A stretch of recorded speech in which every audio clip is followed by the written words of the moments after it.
innovating while we go here. So, but why don't we get started, because we only have an hour and a half and we have a lot to cover. We're going to just introduce ourselves as a first round, and then we're going to do a round of kind of initial presentations, and then we're going to try to leave a lot of time for discussion. Does that sound good? Yes. Okay, cool. So I'm Marianne Engleman-Lado, and I have a civil rights background and worked at the NAACP Legal Defense Fund and another civil rights organization called New York Lawyers for the Public Interest, and then worked for about 7 years at Earth Justice, and then went off to work with interdisciplinary teams of students on environmental justice issues. And I'm at Yale, and that's what I'm doing, and have the pleasure to work with some of you on those issues, and we work on a lot of administrative complaints, and that's why I'm here today. I'm Fred Tutman, longtime Riverkeeper on the Patuxent River in Maryland. I'm also on the faculty of Goddard College in the Graduate Studies Department as well. Have had a lot of different both litigation experiences as well as experience with administrative processes and administrative complaints. So I think I have some light to shed on at least our side of the fence on that work. I should probably say no more for now. My name is Omega Wilson with the Western Revitalization Association in Memphis, North Carolina. That's Orange and Alamance County in the central part of the state. Our organization is 25 years old as far as community-based nonprofit organization. Our administrative complaint process started all the way back in 1999 relative to the highway corridor. Since this time, we've done other kinds of administrative complaints connected to the fracking, highway issues, and I got a couple of handouts when you get to me to share with you some documentation of that. So good afternoon, everybody. I'm Naeema. I'm a community organizer and co-director of North Carolina Environmental Justice Network, and I've been the organizer since '99. I've been the co-director only since 2014, but I've had the most fun doing the organizing. So, and I will be talking today with you about a Title VI complaint that we filed in North Carolina against our regulatory agency. So I will tell you all about that in a little while. Naeema, do you want to go before me, because I'm also going to talk about the complaint, so if you go before me, I will just not talk about what you're talking about. Okay. So Okay. you want me to go now? No, why don't we go wait, Omega, yeah. and then Okay. you, and then me, and then the great Fred Tutman. And I'll be very light. I didn't even know I was on this panel until late last night. Don't feel bad. So I'm here to enhance my You knowledge off the from top North of your Carolina. head is probably better than me. I 10 found hours out of work. today. So that's our order. We're going to go Omega, Naeema, Marianne, and then Fred. Go ahead. So you Take want me it to away. start? Sure. Oh, okay. All right. Can My someone actually wife close the Brenda's door? gonna help me with the handouts here. There are a couple of them. To identify some of our. Oh, you're gonna have shift. Thank you. Right. There are two. One is identified as a press release. Here's Right. another document, you know. This is the second one you got to go out. Okay. Thank you. So nice. Appreciate that. Thank you a lot. I'm going to talk about the first one, the last complaint first, in just a second, as soon as we get most of the paperwork in hand. We'll start from there.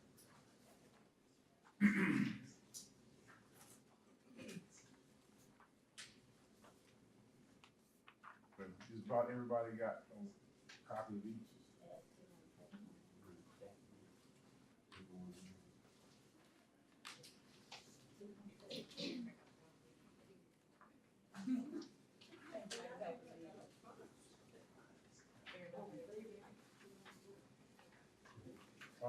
By the way, while you're still getting us, anybody want to get in contact with us? My wife is right back there in the pink and the black sweater. We're the co-founders of the Western Revitalization Association in Memphis, and our contact information is on both documents. Our email and our telephone number is on the press release as well. there's a link to our original website that identifies some of the stuff that we did, some of the trouble we caused, as Naeema would say, in our early years. The first one I'm gonna reference is when we, the first one I'm gonna reference is when we, press release dated July 24th,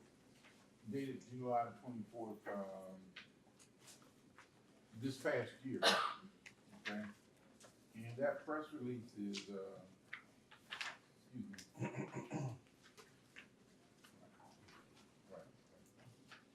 The press release, is entitled "Glider Diesel Trucks Collide with the Law," and it was based on some of our administrative complaint history, and it had to do with some glider truck manufacturing laws that were going to be implemented by the current administration out of the White House with Pruitt, the former EPA administrator. Pruitt, I don't need to go into a lot of detail about what happened there. No, because if you do, you got to tell the whole story. Yeah, most people around here probably know a little bit about the story. But in any case, on his way out the door this past year, or about 6 to 8 months ago now, one of the things he instituted is that he wanted does anybody know what a glider is? You raise your hand. Probably most of you don't know what a glider is. I'm talking about a glider. Been on a glider? Glider truck, right. Glider truck is a tractor trailer truck, right? The rig part, the part that pulls up freight. It's brand new. Everything is factory off the assembly line, but the motor is not. The motor is maybe 10 years, 15 years old, and it's out of compliance with air quality diesel emissions, right? So don't ask me to explain how all this crazy legislative stuff, all the way to the federal, all the way to the White House started. In any case, the industry were major donators to presidential campaigns, senators' campaigns, and a major donate to our current president's campaign. So basically what they were gonna do is allow the increased manufacturing of brand new, spanking new truck bodies with old motors in them that were out of compliance. So basically, the legal structure had been put in such a way, this is lobbying and very sophisticated industry lawyers, that it was gonna make it legal to have an old body, an old truck with a new body. So the Environmental Defense Fund, the Sierra Club, and the Center for Biodiversity contacted us because we were in an area where we'd already filed a complaint to get a highway corridor modified and mitigated that would carry these fires by the thousands on a daily basis right through our community, only a short distance, less than a quarter mile from where we live, right? We had been successful in getting that highway corridor modified to save dozens of African American homes, cemetery that slaves were buried in, and relatives of our families are still buried in up to today, over 200 years. So the highway corridor is going to get rid of the homes, going to get rid of African American churches, dozens of houses, etc., and split two African American communities for a highway corridor off of Interstate 85 through Maryland, halfway between Greensboro and Durham, called the 119 bypass, 27 miles to Danville, Virginia, one of the longest corridors that have been worked on for 16 years without public knowledge, right? We filed an administrative complaint without attorneys, by the way. We got a moratorium placed on it and got the highway corridor modified. It was an unusual case, we were told by the Department of Justice, for a very small group in a very small town, for us to leverage that much institutional power to modify a $1 billion highway corridor. And that's how I met Charles Lee, by the way. Right, that made us friends with Charles. But in any case, they contacted us and said, we want somebody who can tell a story as a part of this major complaint to stop this glider explosion where they have manufacturers in the state of North Carolina. And they also sponsor NASCAR, which is in North Carolina. It's one of the biggest activities, money-making activities in Charlotte, North Carolina. And major car raceways started in North Carolina. Now they're all over the world. So they wanted us as a case study for this 300 and some page complaint with 11 other community groups involved in the complaint. So we produced a 10-page, what they call a declaration, testifying that our information was true, accurate, and of course it was just based on stuff that we've been doing all along with the Department of Justice, following a number of other administrative complaints. So within a very few days, it didn't even take a week for the U.S. District Court in Washington, D.C. to rule in favor of this collaborative complaint that included us in North Carolina. And it stopped Pruitt, who left the administration, and the interim administrator, Wheeler, who stepped in right after him, and the Trump administration, I said I wasn't going to say Trump, the administration in their tracks, and it stopped it from taking place based on violation of existing air quality standards. They were scientifically proven and supported by a number of environmental justice groups throughout the country, retired EPA scientists, and a whole list of other people. It was one of the most effective collaborative complaints. This is where collaboration works, where it was dozens of people who collaborated with this complaint.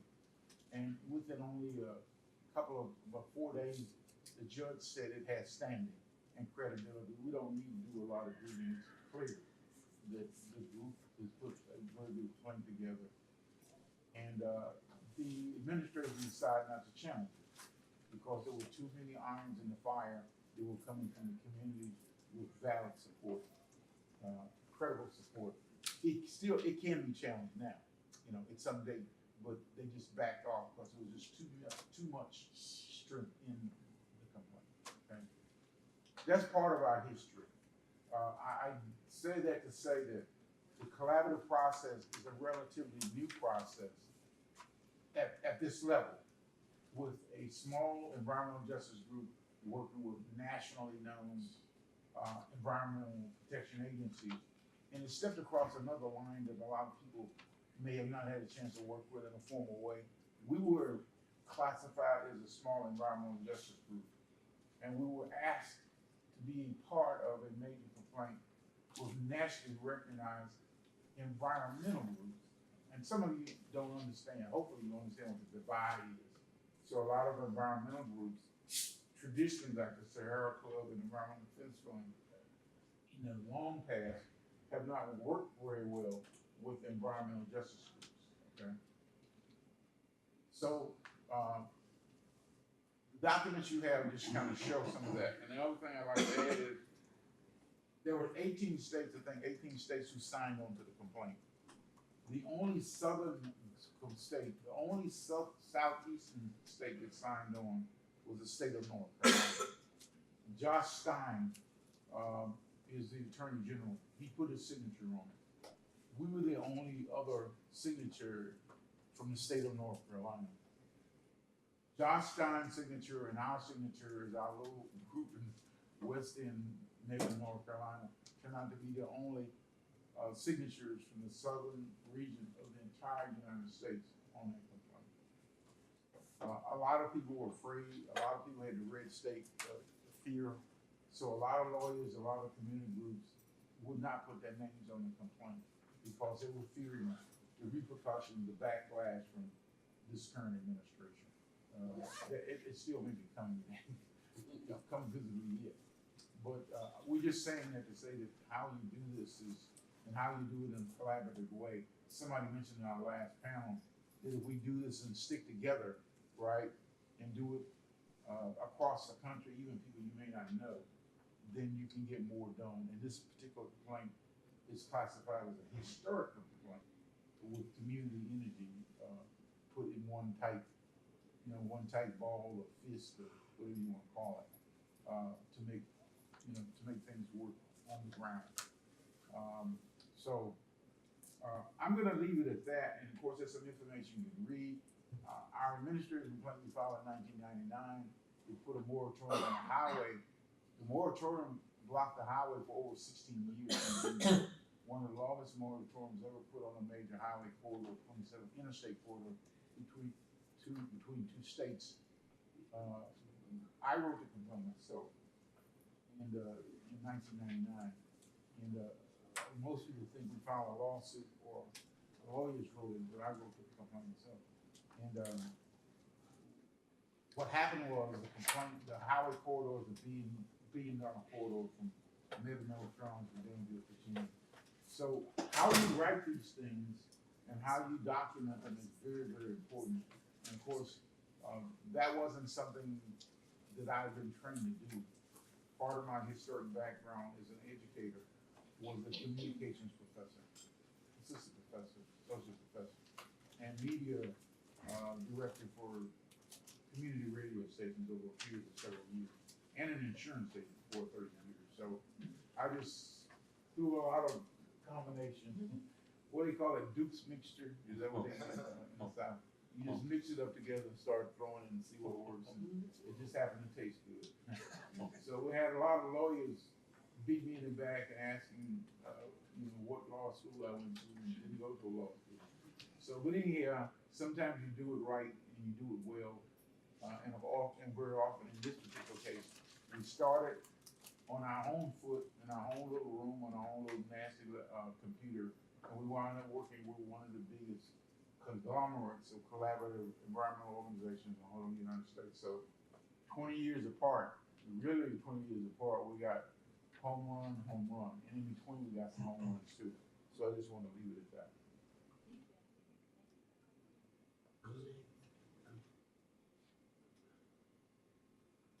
Okay, so I told y'all that I would tell you about the Title VI complaint that we filed against the Department of, at the time that we filed the complaint, it was called the Department of Environment and Natural Resources. Well, I'm gonna tell you a little bit about how we got to that point. So in North Carolina, we have 10 million pigs. And the 10 million, we have 9 million people, so we have more pigs than people. But the pigs are not spread out over the state the way the people are. The pigs are concentrated in eastern North Carolina on top of predominantly African American, some Native American, and some Latino communities. And eastern North Carolina is like the fourth part of the state. Almost every county in eastern North Carolina is a tier 1 county. North Carolina is number 2 in hog production to Iowa, who's number 1. But North Carolina has the highest concentration of animals, the highest density of animals than anywhere else in the country. And the top 10 hog producing counties in this country is in eastern North Carolina, where our friend, the REACH organization at Elsie, where Elsie near Duplin County has been deemed the hog capital of the world, with the most pigs than any place else in the world that we know of. And that's 2.2 million pigs, equating to about 45 pigs per person in the county. And then their next door neighbor, like you cross over the street, you just cross the street and you in Sampson County, and they have 2 million pigs over there, equating to about 32 pigs per person in the county. So just these 2 small counties, you got 77 animals per person. And, the problem is the way they handle the waste from these animals is they have what they call a lagoon and sprinkler system. So they once they fill up the lagoon, the lagoon is nothing but a big hole in the ground about the size of a football field that somebody dug in the ground, just dug out all the dirt to make this holding pond for this animal waste. And it's full of nothing but feces and urine. And when that fills up, would y'all like to tell me what they do with it? Anybody here give the guy a wild guess? So they have industrialized irrigation systems that they use to spray this animal waste out on the crops around the community. And they call it fertilizer. So we was like, really, fertilizer? So we decided in 2007, we decided, okay, since it's fertilizer, we'll just take some of the Raleigh where our legislators are. So we held a 51-hour vigil because we wanted to keep a moratorium in place that had been put in place in 1997. So we wanted to keep it in place. And in 2007, for the first time in that 10-year period, that moratorium was, there was a chance that they would not renew the moratorium, which was renewable every 2 years. So we said, okay, how do we deliver a message to our legislators to keep this moratorium in place? So we got together the Waterkeepers, the Riverkeepers, North Carolina Environmental Justice Network, and the REACH, which is the Rural Empowerment Association for Community Health, which is a community-based organization in Duplin County. So what we had was the black folks and the white folks got together and said, this is a problem for everybody, not everybody, everybody, okay? And so we need to fight this together because we recognize that, you know, they're fighting, the Riverkeeper and the Waterkeeper's been fighting this battle as long as the communities have. But they were fighting from a water perspective. We were fighting from a, you know, we talking about people's lives. And so then we was like, well, water is life. If you don't have no water, you don't have no life. And so why are we not in this together? Why don't we bring our voices together to make ourselves stronger? And that's the last thing they want in that state, to see black folk and white folks working together on something as important as the pork industry. And so anyway, we came together and it really did what we knew it would, tick some folk off, and we had real fun with them. And so we decided we're gonna have this 51-hour vigil. So we hold a vigil on the state capitol, on the state grounds. How many people heard about the Moral Mondays that we were having?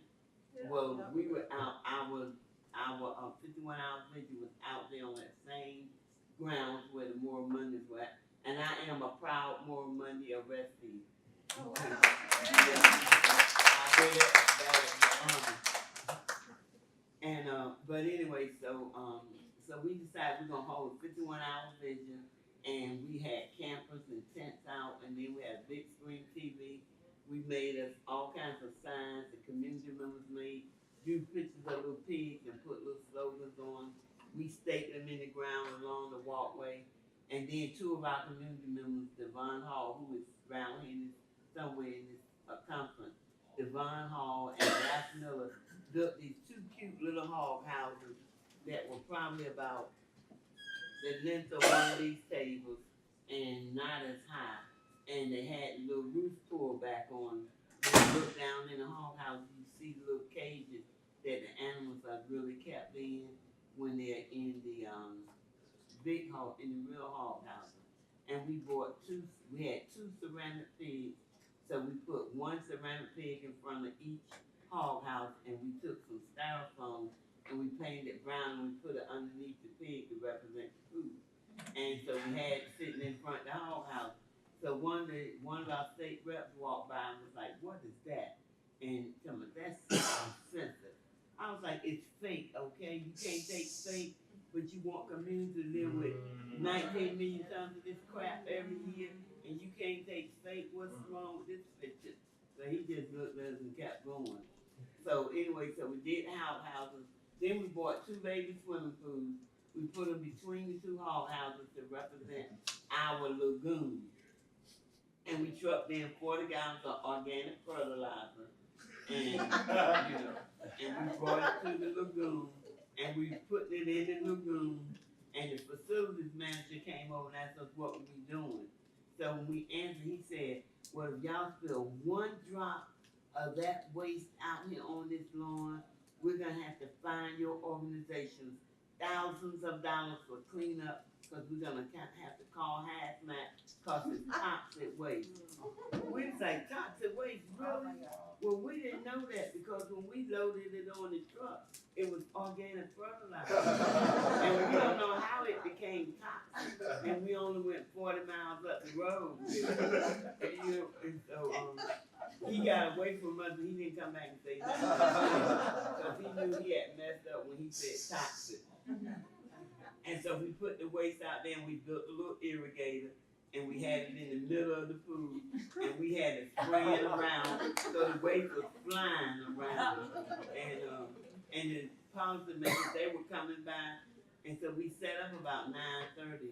Well, by noon we had absolutely no traffic back there, wasn't nobody back there but us. And we was like, where is everybody? And one of the aides came out and told us that all the legislators was going out the front door to go the long way to get to the administrative building, so they said it was stinking back there. We was like, point exactly.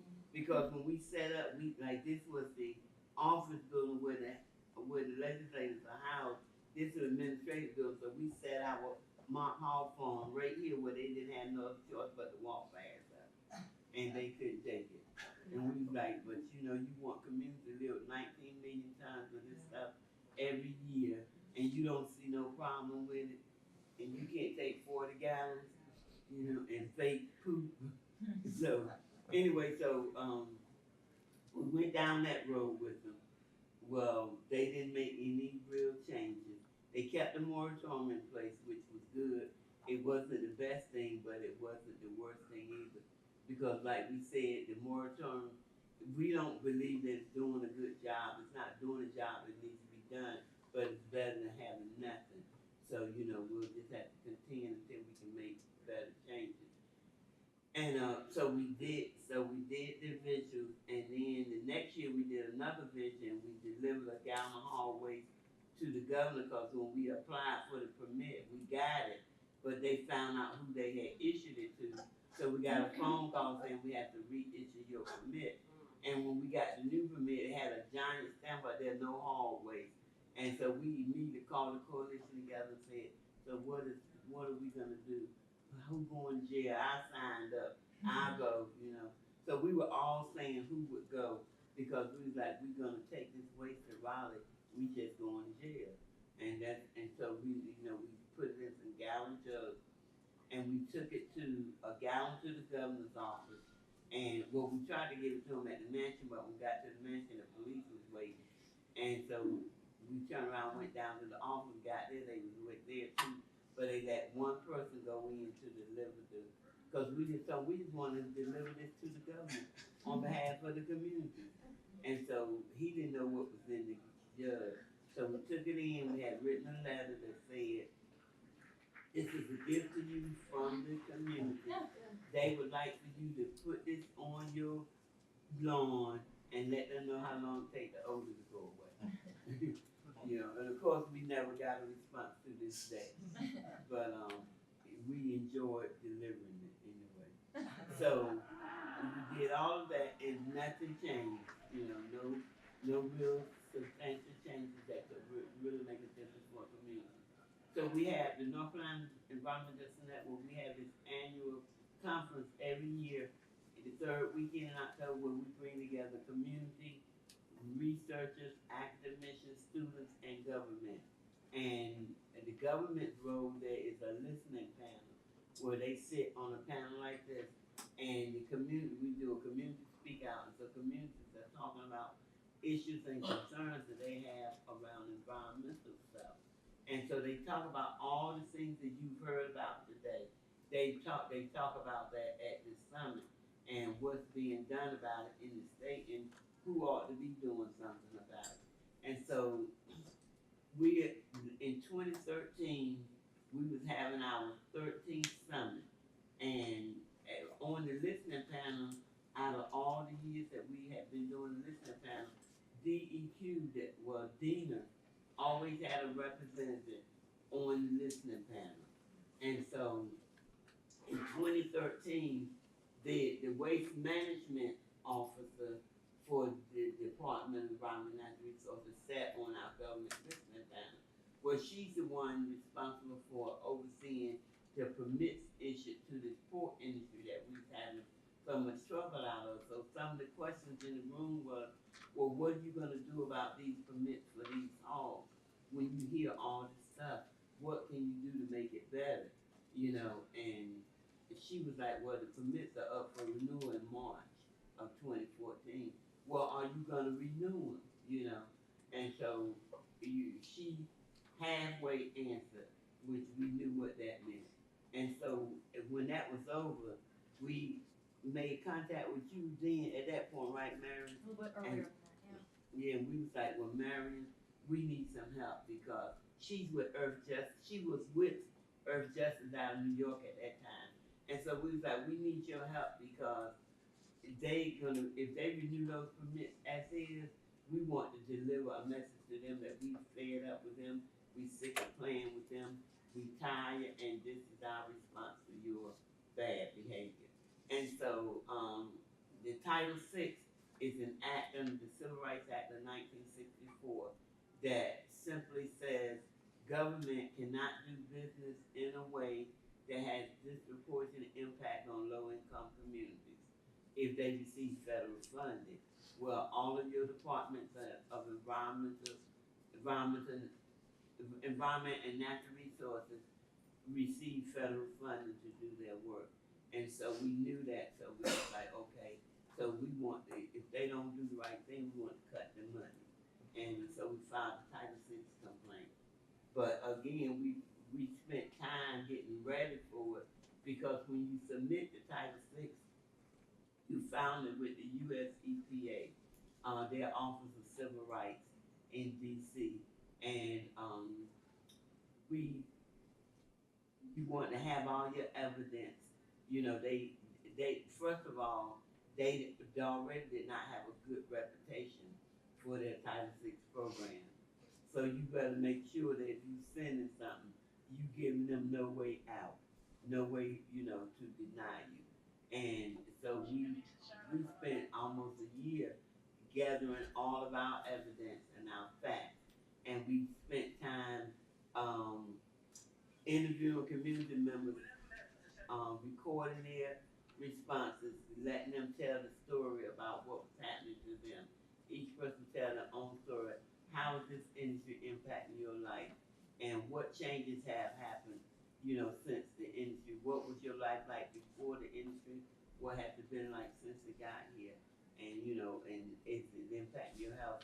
Do you have children? What's going on there? That, all of that. So we had all that evidence, and then we had a lot of research that had been done, some by Jacoby, some by Chris Hingley, who was in here, and Dr. Steve Wing from the University of North Carolina, that was documenting the health impact of communities living near industrial hog operations. And so we had they looked at, and I say we, when I say we, I say it because as a member of the network and partners with Steve and them, we were involved in doing the research as well as, you know, helping to get people involved in the research, analyzing the data, giving the report back to communities, and making sure that the information got gathered from that research was tools given back to the community that they could use this information to protect themselves, or at least fight for change. And so anyway, we had all of that as a part of the Title VI complaint. And we submitted the Title VI complaint to the EPA in September of 2014. September 2014, we submitted. They renewed the permits March of 2014. We filed the Title VI complaint September 2014 because you had like 180 days to respond to their action of the renewal. And so we filed the complaint. And once we filed the complaint, we didn't just sit back and wait. We stayed on EPA. We kept in contact with them. We rode their backs, okay? And we took community members, 22 community members to DC, and we stayed overnight. We had a full day meeting with the EPA, and they had somebody from representing most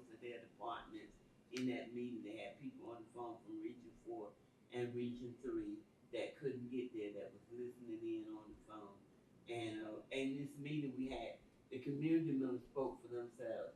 They told their own stories right to the EPA and answered their questions themselves. And then we went over to Congress and held a congressional briefing where the community members again told their own stories and answered questions and, exchanged with the audience. And as a result of that, Senator Cory Booker did get concerned about what his aide reported back to him, and he came to North Carolina and spent time with us more than once and took him on a tour so he could see us close and personal. And he asked us what was our ask of Congress. We was like, ask EPA to do their job, encourage them to do their job, and encourage them to come to North Carolina. I'm out of time, probably. 2 minutes. Okay, let me go I real cede fast. you some of my time. Okay, thank you.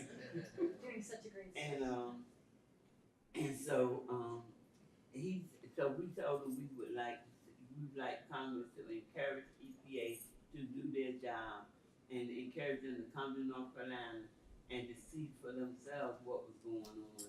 And so below and behold, EPA sent 3 teams of people to North Carolina, and which we were happy and surprised at the same time. But they sent 3 teams of people, spent 2.5 days in North Carolina. They went all around the eastern states, part of the states where the counties where the animals were. They interviewed about 65 or 85 people in their homes while they were there, where they talked directly to them. And the purpose of getting them inside people's homes so they could see what kind of infrastructure people's homes and conditions people's homes were in, to see how much of an impact living around these animals was truly having on people. Because if you're in a house that's got air holes everywhere, or windows that's not sealed tight, or doors that won't close right, these sorts of things, then you get more of this animal waste seeping into your home and being bothersome. And so we did that, and and the people were happy. It really encouraged the people when that took place, because they couldn't believe, number one, they went to DC and talked with the government in their face, and then that they got up and came to North Carolina as a result. And when we went, we delivered a petition.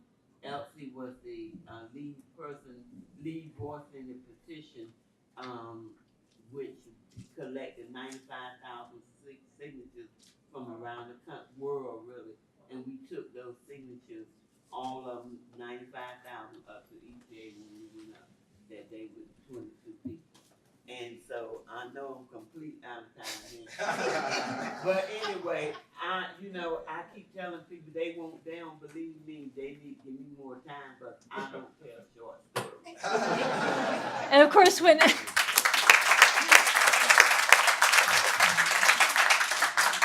when we were making up our format, I said 15 minutes each, and Naeema's like, oh, I don't need 15 minutes. But Naeema said a lot of what I was going to say, so I'm just going to highlight and lift up a few of the key points. And for those of you who want sort of later on in the story, stay for the Title VI session. I'll be talking about our experience with alternative dispute resolution, which you didn't even get to, but... So just to be clear, an administrative complaint is a complaint that's filed with an administrative agency, not filed with court. Sometimes there are reasons that you have to file with an administrative agency before you go to court. Sometimes, in the case of Title VI, there are certain claims where you can't go to court and you can only file with the administrative agency.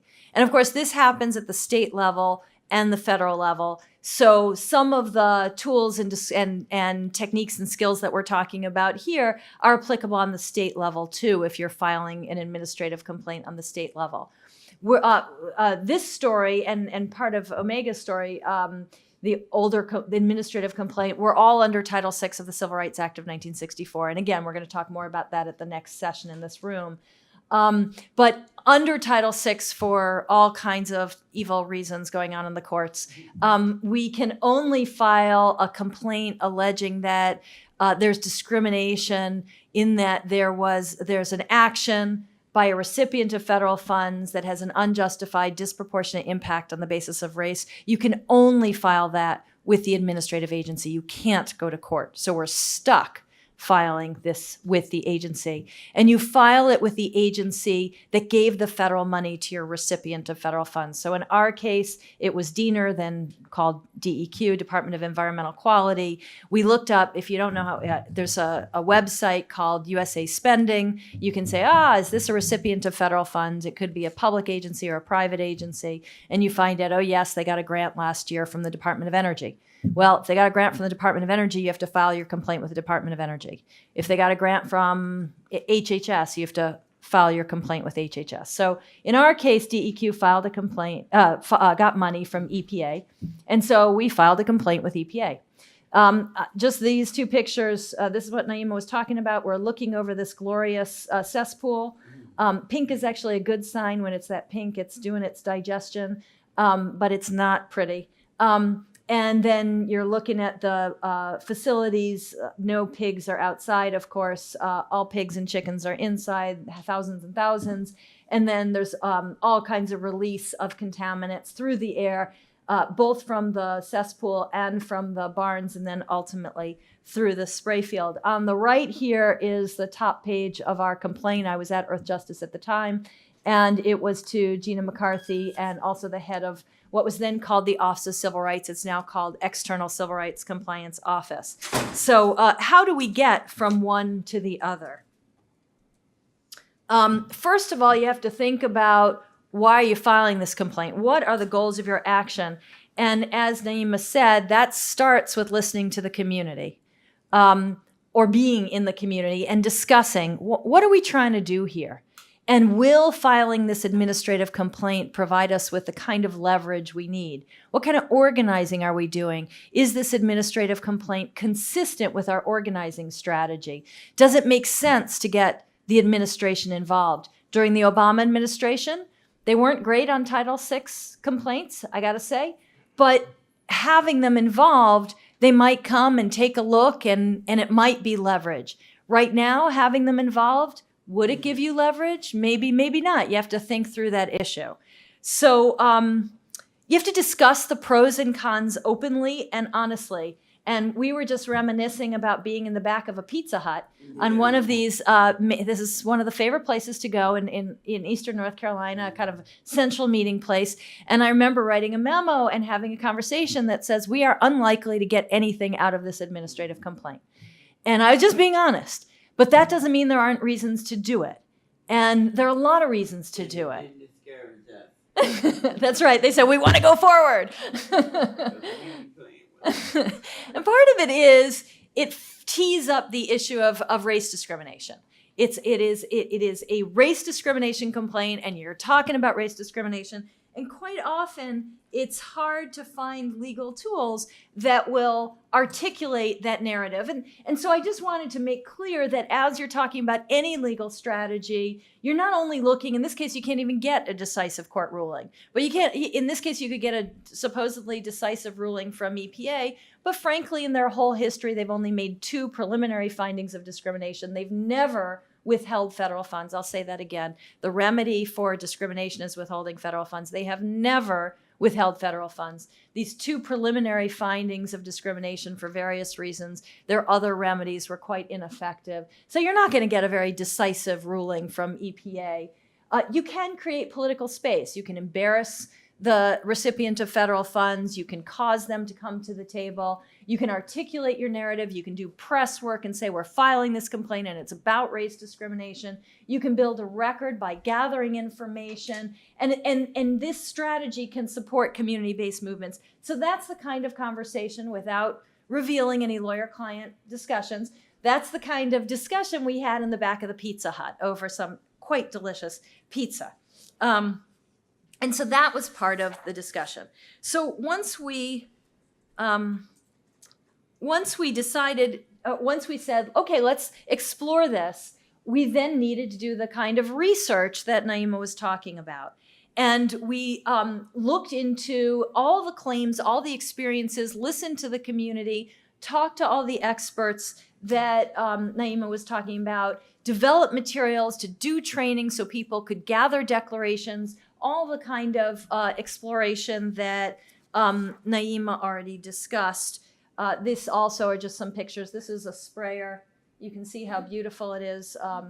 And Always, y'all. yeah, that's the liquid waste. So what happens is you've got the cesspool, the solids go to the bottom, the liquids rise to the top, and they take the liquids and they spray it over fields, and then people living in the community get this on their face and everywhere, as well as the smell.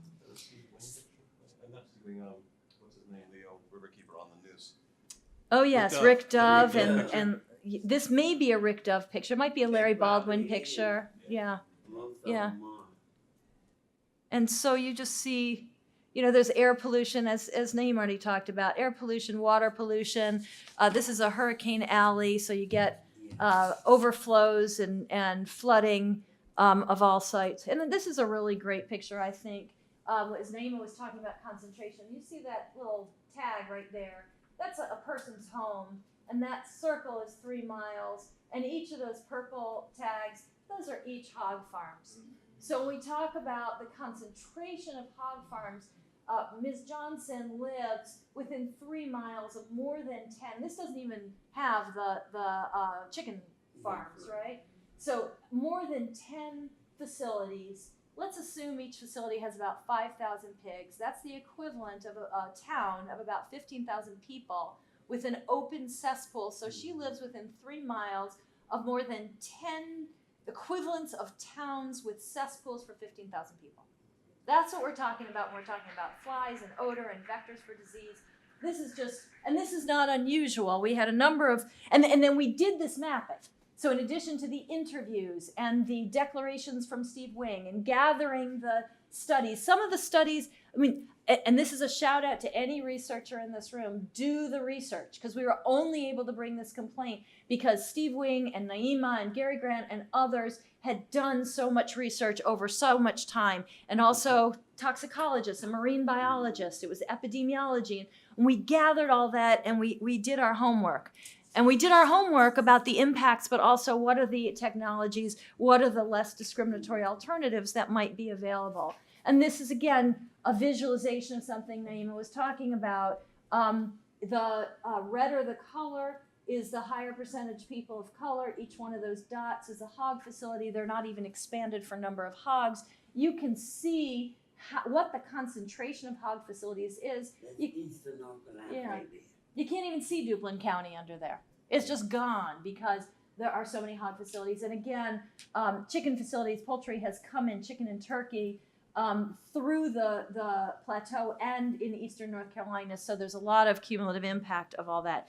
But so we began to work with the researchers to learn the facts. Title VI, depending on the claim, we needed to show adverse impacts. We needed to show that it was disproportionately affecting people of color. We had to anticipate the state's defense saying, oh no, it would be too costly to make a change. Well, how costly is it? Oh no, there are no alternatives. Well, what alternatives are there? Oh no, we can't mitigate the harm because we do everything we can. Well, what else could they do? So it's a lot of research on the disparate environmental and public health impacts and what could be done instead. This is just, there are more impacts than you can possibly imagine. This is just one of them. Another one of them, there's invasion of sacred space. Some of these facilities are right near cemeteries. There's the rendering process and how the dead animals are dealt with, etc. So you've got to pull this together, pull the material, and as Naeema said, do the job that you would like the government agency to do. Now, I have to say it has two functions. One is to try to advance the community's effort. The other is to try to bring the agency along someday. Someday, we're going to have effective civil rights enforcement. We may not be alive to see it, but we're not giving up. And so by pulling together these kinds of records, we can say, this is what you should be doing. This is the kind of evidence you need. And sometimes you can't pull it all together before you file. You can send things in later. So that's what we did. We identified, okay, who's the actor? The recipient of federal funds is DEQ. They are giving a permit. They give a permit to more than 2,100 facilities. Those 2,100 facilities have a negative impact on people's lives. It disproportionately affects people of color. And there's a less discriminatory alternative. They could have stronger permit conditions. When they first noticed the permit, we filed comments and said, hey, we think you're violating Title VI. So we gave them an opportunity to address the problem. They didn't do it, and that's why we filed this case. And I'm going to skip over this stuff. So this is mostly about the development of the complaint, but I do want to say that after you file, you want to keep doing your investigation. You want to talk to EPA. You want to find out what, or whichever agency it is, you want to find out what are they thinking? What are they looking into? Can we provide more information? Should we be doing a study if they're not doing a study? How do we supplement what they're doing? It should not, let me be clear, it should not be up to the people in this room, unless you're working with the government, to create a record. It's their job. It's like if I were the victim of a crime and I told the district attorney and somehow I'm supposed to collect all the fingerprints. That's not how it should work. But the district attorney in most places is somewhat competent. And right now we have to recognize that the agency does not do a good job of civil rights enforcement. So if you want to use this strategy, it behooves you to really think about how do you make the record and try to convince the agency that, that there's something going on here. So after we submitted all this evidence and after they came to, we filed the complaint, which you saw at the beginning. This is the allegation that there was discrimination. After we did all that and then they came to town, we went through alternative dispute resolution, which we'll talk about next. There was a lot of back and forth. And then right before leaving town, the Obama administration issued what's called a letter of finding, a letter of concern. And because the Obama administration was leaving town and issued this letter of concern, and then the McCrory administration in North Carolina was leaving town, the governor, right, was leaving town and replaced by Cooper, we had sort of the stars aligned. Remember I said at the beginning in the back of the Pizza Hut, I said this will never go anywhere? Well, somehow, with all of those stars aligned, Governor Cooper said he would sit down and talk to us, or his folks would, and we were able to negotiate in a second round of alternative dispute resolution and come up with a settlement agreement, which we'll talk about at the next session. I do want to say that there's a whole other piece here where you can, actions with a disparate impact on the basis of race are not the only kind of administrative complaint you can file in this area.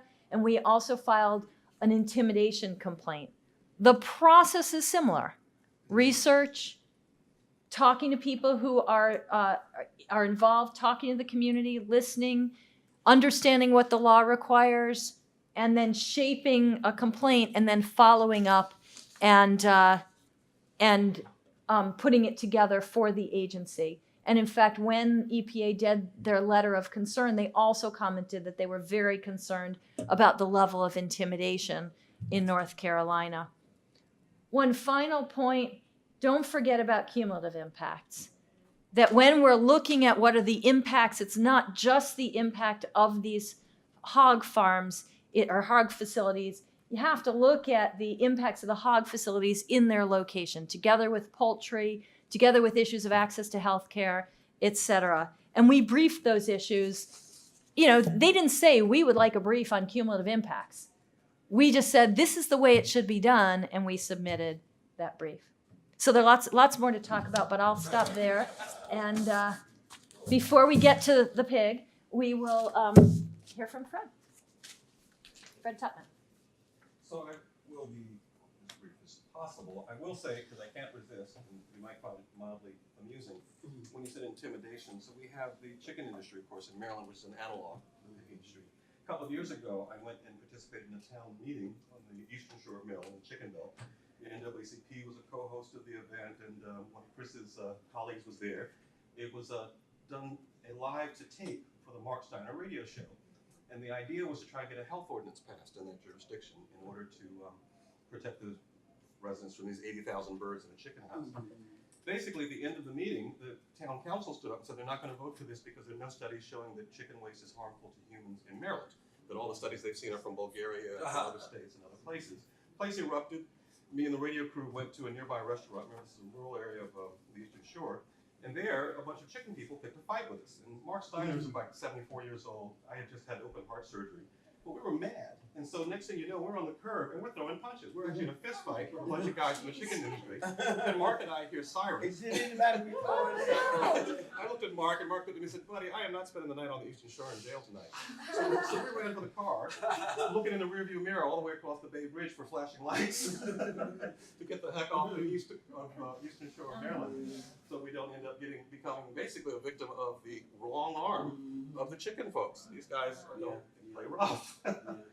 So that said, you know, administrative complaints have been in our toolbox at Patuxent Riverkeeper for a long time, and some years ago, actually, it was pretty much the only way you could challenge the state Maryland Department of Environment permit. They called these proceedings contested case proceedings. Once those were eliminated and we got the right to appeal these to the circuit courts, it changed the ground rules considerably because administrative complaints have very different rule structures. They're not following rules of civil procedure. Sometimes their rules are very arcane. Our sense of expectation from an administrative complaint is going to be very different typically than what we would get from litigation. And that kind of folds into our overall strategy. I talked a little bit about it in an earlier session, but for us the difference between a transactional outcome and a transformative outcome.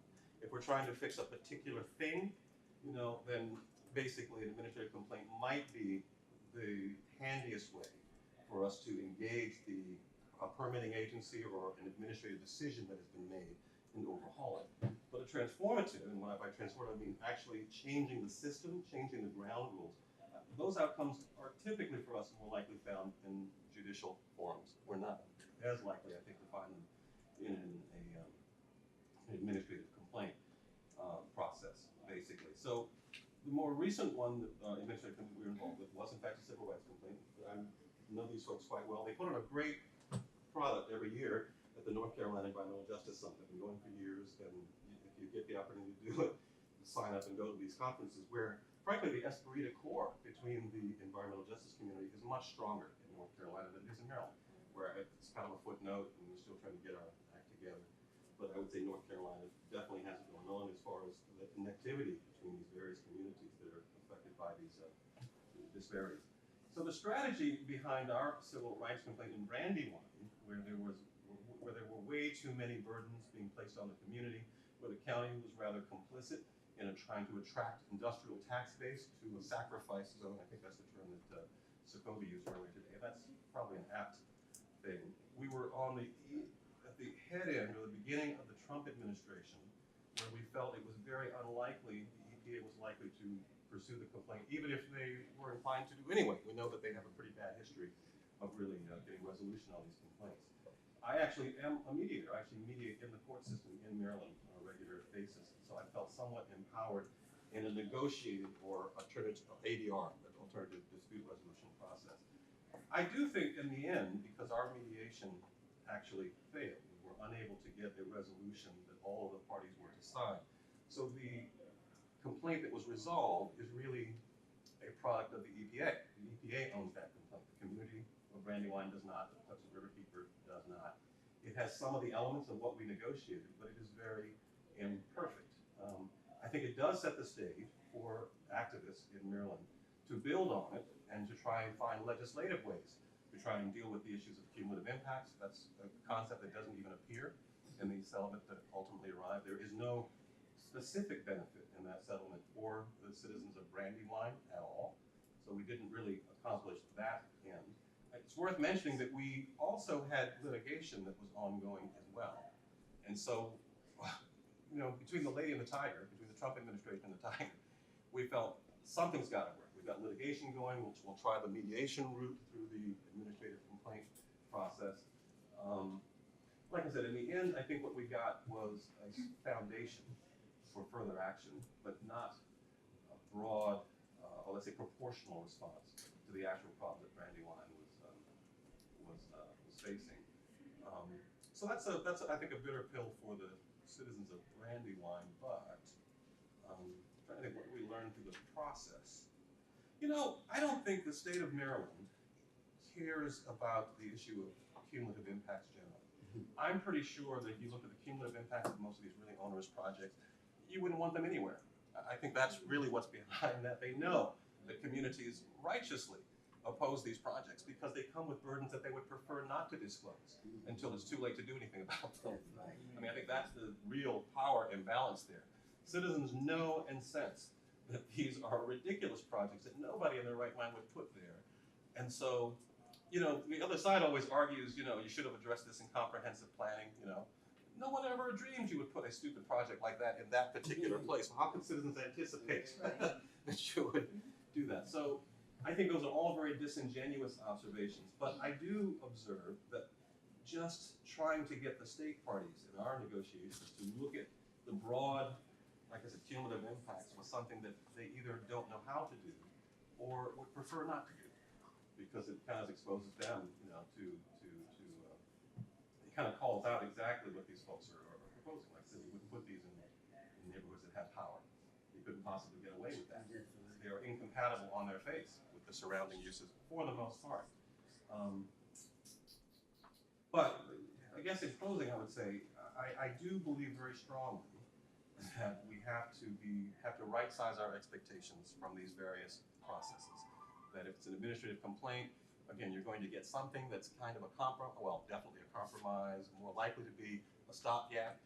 Maybe it's something that you either couldn't litigate or couldn't find a natural cause of action for, and so it's the best, but maybe not the perfect avenue.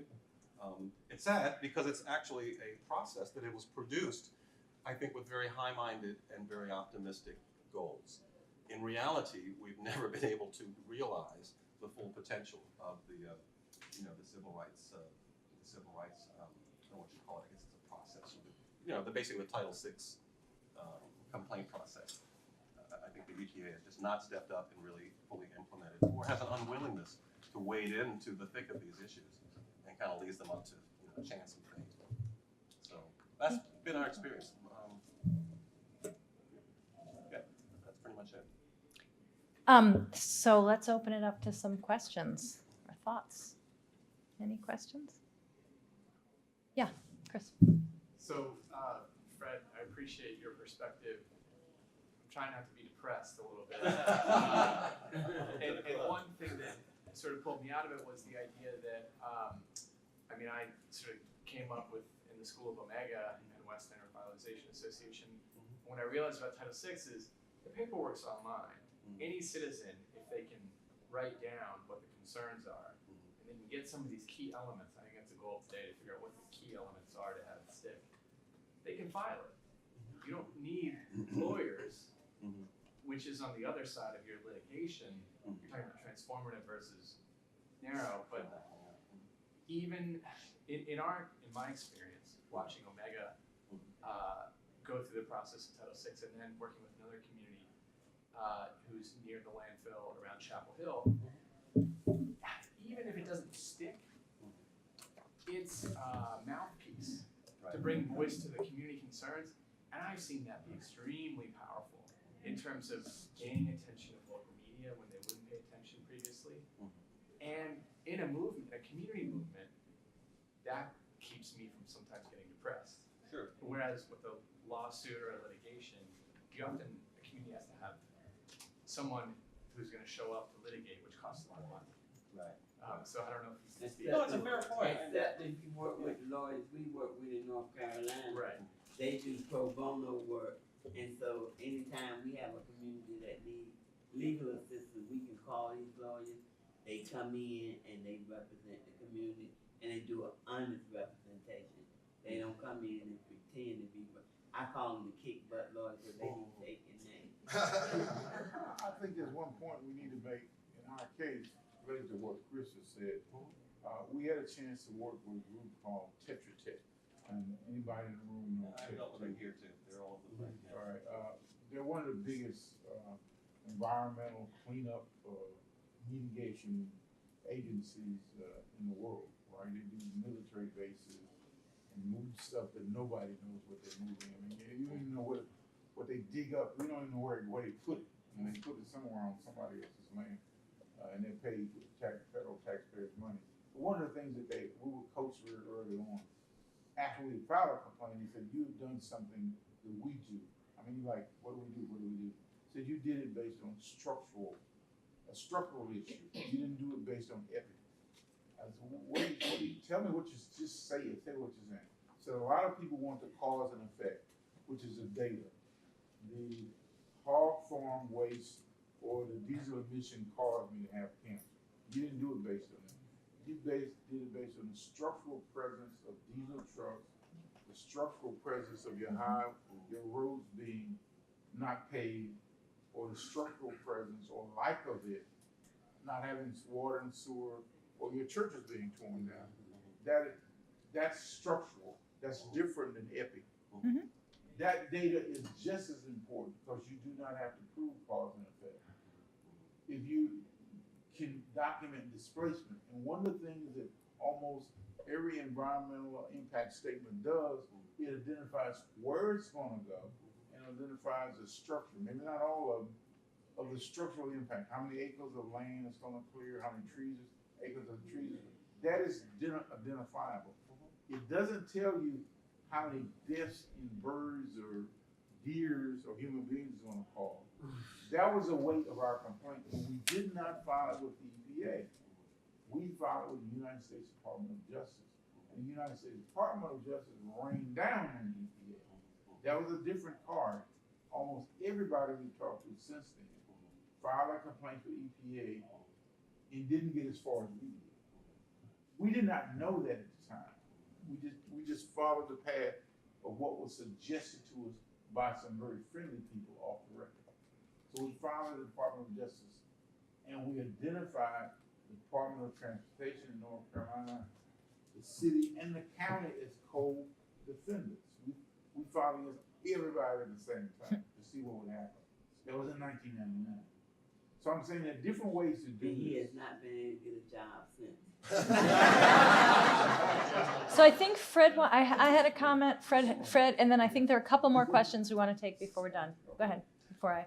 So something I didn't mention, so I think we were able to leverage media attention and the political effect, by the way, on the eve of an election cycle helped enormously. I think the national CNN coverage of the Brandywine thing, I think really freaked the state guys out. They were mad about that, by the way. They asked me to drop out of the mediation process and all this stuff.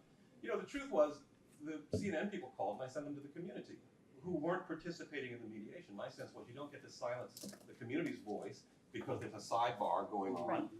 CNN, go talk to the neighbors, go talk to the people there. I think the state folks had the expectation that having a mediation would freeze all public exposition going forward about the issues that Brandywine had raised. Not so. So not only did I refuse to drop out of the process, I actually think it catalyzed the state's willingness to get something done pretty darn quick on this thing, just to make it go away before the election came up in November. So I think that was a factor in our favor. Couple quick points in addition to Omega's point that EPA is not the only game in town, and I think that's really important. And DOT, Department of Transportation, does it historically. I'm not talking about this guy, but historically has done it far better than EPA. So let's not get depressed. Also, even under EPA, in theory, and I really mean in theory, but we can push this, you could use the outcomes that aren't health outcomes, property value, interference with quality of life, or just water pollution, monitoring of water, all the things that along the lines of what Omega was saying. But I also want to just kind of following up on Chris's point, sort of take issue with the idea that administrative actions may be less transformative than court actions. First of all, court actions aren't always transformative. And the transformation is often, sometimes courts or administrative agencies will do something that creates a change in the outcome. But the transformation is what changes us. The transformation is what galvanizes us. Elsie and Naeema and Omega's leadership in North Carolina, galvanizing other people to demand change. And sometimes that's through an administrative action, and sometimes that's through a court case, or sometimes neither. Sometimes there's no legal strategy. But that's where this transformation goes, and administrative actions can make that transformation, be a part of that transformation. That's at least my view of it. Carlton, and then I think Vernice. Nope, you pass. Vernice. On that transformation piece, how much time do we have? We only have -2 minutes. Okay, so quick, Naeema, Yeah. concise, quick answers. You two, Omega. What transformed you doing this work? What transformed me? All three. For me, it was seeing communities that thought they didn't have a voice, that thought they couldn't make a difference, get them the right information and inform, and you see them get up and fight back. And I tell you, I get no more joy out of anything else in my life than seeing that happen. You know, it's to see them fight back when they thought they couldn't do nothing.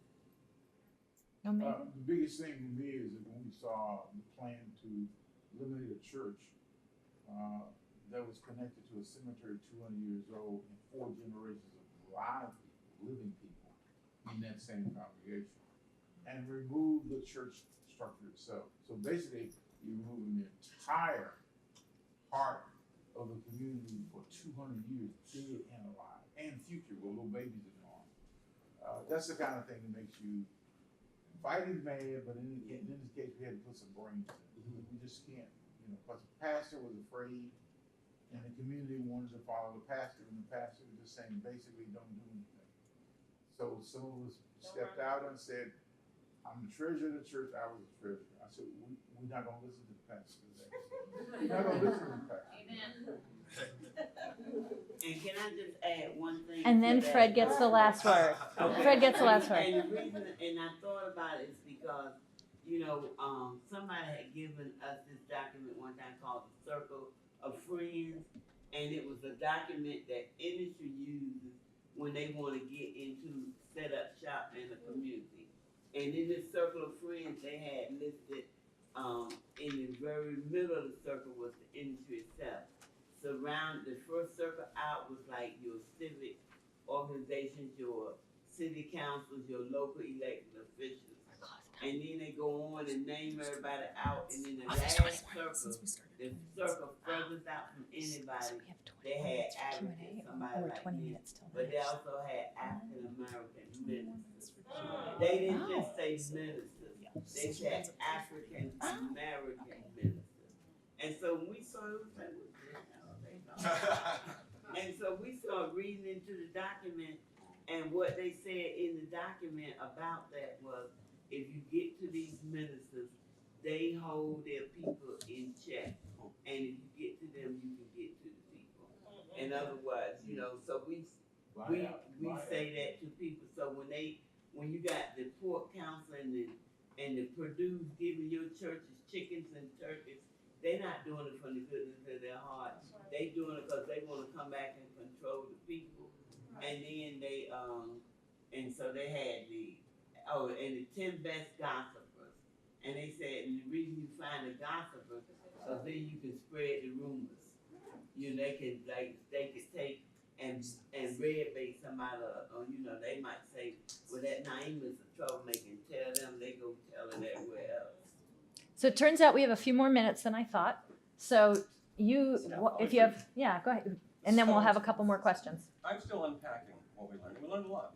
This is rigorous, grueling process. And again, driven by me going into open heart surgery 2 days after we wrapped. We were trying to wrap it up so I could get into surgery, basically. Ultimately, I felt like while we try generally to do very representative work in the community and get many, or if not all, as many parties as possible on the table, I did not count on there being very deep divisions between the Black and the white community in Brandywine. It's a deeper problem.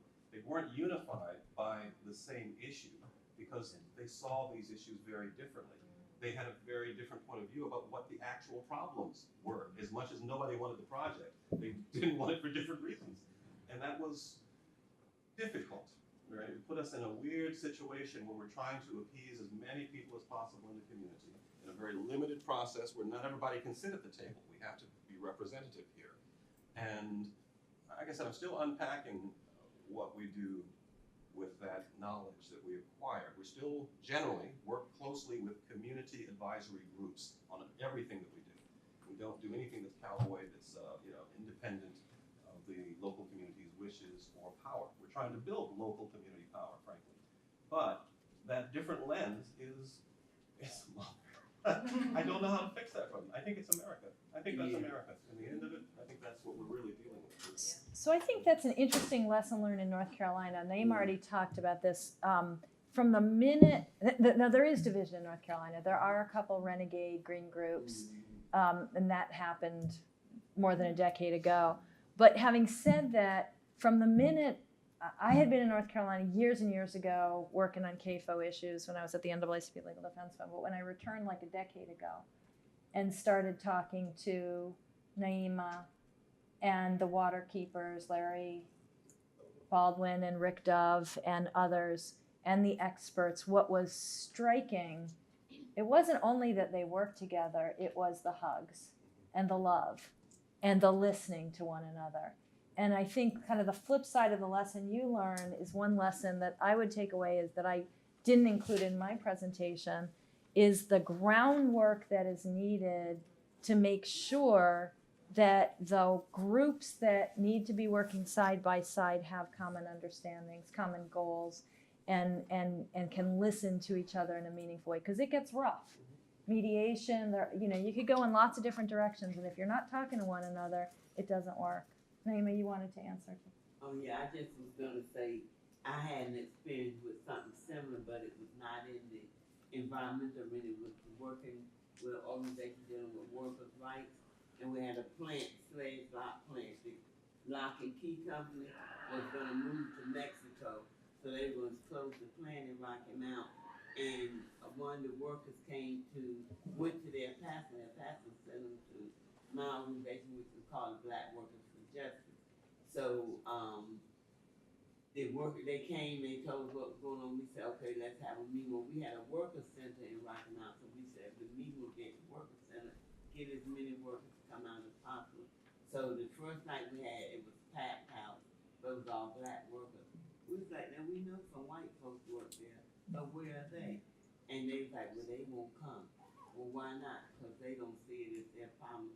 Well, when you go to work tomorrow, ask them when the plant closed, are they gonna leave their stations there? Just ask them if their job gonna be left staying there. And so, if not, then that's the reason they need to be at the meeting. And so that it was that just the important thing. When this plant closed, they're not taking the black jobs and leaving the white jobs. They taking all the jobs.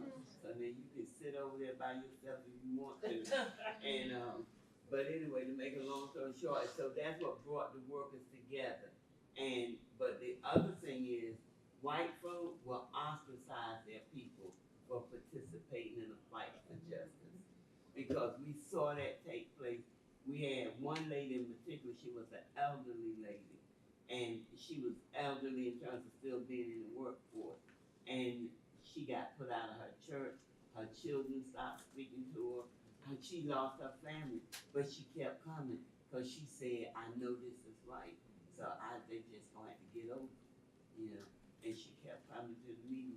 And she died still being a friend to the Black Workers for Justice, coming to the Workers Center, doing volunteer work, everything, because she believed in what we stood for. And she felt that was better to her than having the white folks love on her. So I think that that it happens. So, but we have to learn how to say to people, if the chicken's gonna make me sick, what about them is not gonna make you sick? What do you have that's gonna keep you from getting sick? I think we have time for one more question, and then each of the panelists, if you have a 30-second wrap up at the end, we'll do that. Go ahead. So a lot of times federal agencies, especially EPA, Can you will speak a argue little that. louder? We can't hear you. Sorry, a lot of times federal agencies, especially EPA, have argued that compliance with environmental laws means that there can't be a violation of civil rights, even for plants that aren't even built, they'll say they're gonna follow the law and be within the permits, therefore it can't be a civil rights violation. We've run into that with Department of Energy as well. I'm aware of only one case where Department of Justice has argued that these are separate legal obligations, and I'm aware of some federal court decisions before Sandoval that were leaning in that direction as well. Do you know of anything from the past, say, 15 years that actually has the federal government, any branch of it, saying that these are separate legal obligations, that even if they're complying with environmental laws, there could still be a civil rights violation? Yes. And I'm Can gonna. you So I'll give you the short answer. I think it's really almost unique to EPA. There aren't that many cases outside of EPA, and we can go into that as to why. But I think the top case I would look at is the Beaver Creek decision from the Department of Transportation. So I'll give you the short version of Beaver Creek, and we can talk more about this at the next session of Title VI. So what Mike is referring to is in a disparate impact case where you're showing that an action has an adverse, harmful effect that disproportionately hurts people of color or people of one racial group over another. EPA has said, well, how can we find an impact if the new facility is saying it's going to meet environmental standards? Because we set all our environmental standards to be protective of health. So by definition, if we have this new facility, it's protective of health, even if it's spewing lead and we know there's no safe level of lead. So it's like this circular jargon. And if it's a renewal of a facility, even if it had this long record of spewing lead or mercury, it says, well, it's now promised to clean up.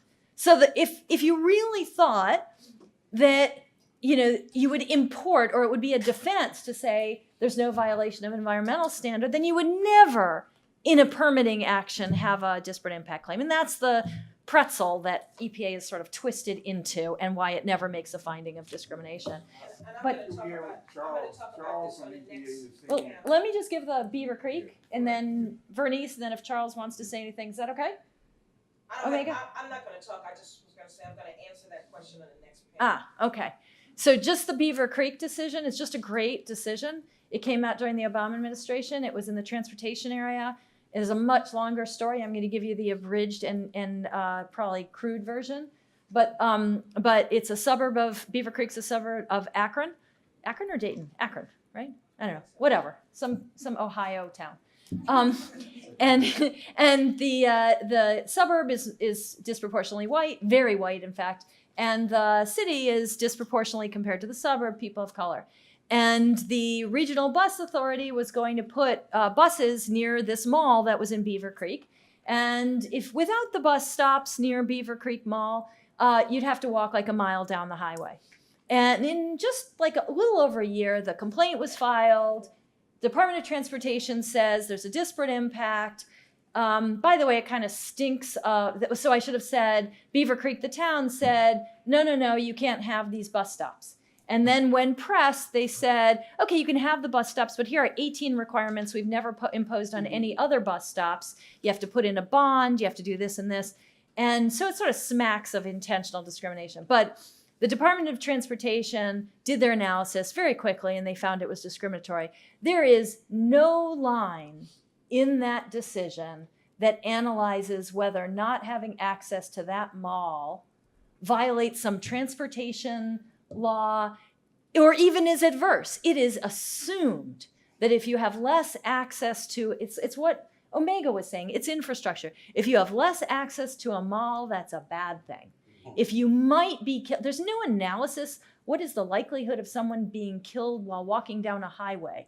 That's not an analysis they do. They just assume if you have less access to something good or more of something bad, that's an adverse impact. That's a harm.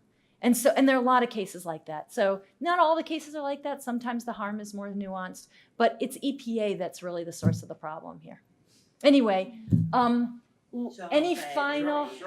Charles, did you want to say something before the? You might have to stand up, Charles, so we can hear you. Charles Lee, EPA. Senior EPA For advisor. like, I don't know, 20, 30 years, EPA could not steal the condition, right? I mean, it was just locked into this idea that, this is rebuttable presumption, and that if you adhere to environmental laws, then you can't violate civil rights laws. That started to change. Mm-hmm. That actually started to change. And so the idea that you have, and this is the North Carolina case is a very good example of that, of the change taking place, where, you know, and so we don't need to go into all the details, and I don't know all the details of it, you know. But I think the key thing here is this, you know, I mean, I don't, you know, I don't want to put Bernice on the spot, but Bernice has always said that they needed to get somebody at EPA that knew civil rights law, and they finally did. That's the key thing, you know, and I think, you know, when I introduced Lillian Dorka at the NEJAC meeting, I just said, you know, I mean, you know, what you're gonna hear is a different take on things, and the kinds of things, the progress that's being made is because of somebody that ever knew what they were doing, you know, in terms of civil rights law. So there's hope there, you know, and I think, you know, some of the things, you know, even though it's surprising perhaps given the larger political landscape, is very significant. Yeah, I would just to amend or find, it's not even a middle ground, but partly agree and partly disagree, without detracting from Lily and Dorca. And also they put out this thing called Chapter 1 of a toolkit, which says there's no longer a rebuttable presumption that compliance with environmental laws is a defense. There were two horrific decisions that came out of EPA. In Esther Calhoun is no longer here, but in the Uniontown case and in the Tallahassee case in the last year, that really re-imported a rebuttable presumption. So I think we have a long way to go, but I agree with you that there's hope. And if you have people who are competent and we keep pressing, we'll see the light. Chris, last word. So is EPA the only realm for this? No. What Omega taught me is No. that you file, if you're a citizen trying to figure out what Title VI complaint work for me, you file with the Department of Justice. And then, but depending on the issue, what I learned from Omega, and we did this in Rogers Road, is it gets filtered out depending on what the issues are and what's listed in the complaint. And that led to Omega noticing that police cars weren't getting funded and fire trucks weren't getting funded locally. And then the mayor and the councils came and said, we're not getting stuff we want.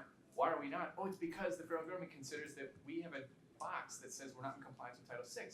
Why? Because it's Omega and we are. So it sort of brought a leveraging tool that got outside of the box of EPA, and that's something I picked up.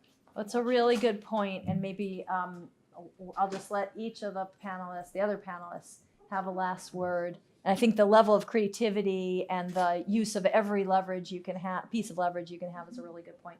What's the last word from each of you? I'll just say amen to what Chris you know, said it well. You made my comments for me, thanks. And I was just gonna say power to the people. I would agree that the grassroots work is the purest and most satisfying work we do because it's absolutely accountable to those communities, and I believe that's an essential element. If your work is not accountable to the local community, if it's accountable to some foundation or some corporation or some absentee force, then I think you have potential conflict there, conflict of interest. As a Black Riverkeeper, I will say too, it's impossible for me to stand in a position where the Black community says, well, he's with the white folks. Not because I am only interested in working in Black communities, quite the contrary, but I do not believe the work is legitimate unless it embraces the entirety, as best we can, of those communities. The proportional movement is the one that is very, very representative. And that can only occur, again, if you're accountable to those communities. So among the things I learned in this complaint process was very hurtful for at least some people of color in the community. Think, well, he's with the white folks. He doesn't really hear what we're saying. And I believe the burden is very high on me as an African American to hear what these communities are saying and to take up their burdens and again be accountable to them. So it ain't easy. It's a complicated dance, and I'm not sure that's widely appreciated by my colleagues in the Waterkeeper movement, who simply assume that if you're following the best available science, that you don't have to worry about all that other jazz. Actually, quite the opposite. And I have one plea to make. I have one plea to make that y'all better not tell Chicago I said it. But anyway, you know, on my way here driving in from North Carolina, and I was thinking about this conference, and I was thinking about Jacoby and his position at this school and his ethnicity at the school. And I was like, you know, it's a darn shame white folks can get anything they want and as much evidence they want. But every time Black folks try to do something, you got strings around them You tying them down, locking them down, don't give them what they need, don't give them enough of what they need. And so this thing has probably been, as jolly as Jacoby is, it's probably been very stressful for him just to get through a system that he has to deal with, to get in place what he needed to take care of us being at this conference today. And so I just want to say to all of us, we know from the experience in North Carolina, working with universities, people that care about you, the system is going to go after them. With all this stuff that's been said and done at this conference, I wouldn't be shocked if Chicago get attacked next week. And so I just want to say to us, we need to be ready to rally around him. And if anybody at this school mess with him, I'm going to get as many North Carolina people up here as I can. Let's hear it for Naeema and the panel. But I also would just like to say, and then if there's some financial way that we could be of assistance, we should do that as well, because he was not given the dollars he needed to do this conference.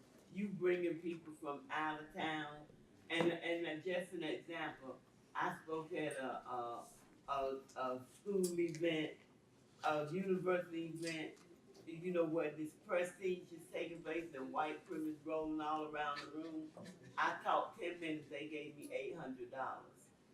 All right. It's a very well endowed school. So Very she well told me endowed. you barely can pay for people to get here from where they. I drove in from North Carolina, and I felt so bad till I was sitting back there. I said, I might just tell Trump, don't worry about trying to reimburse me.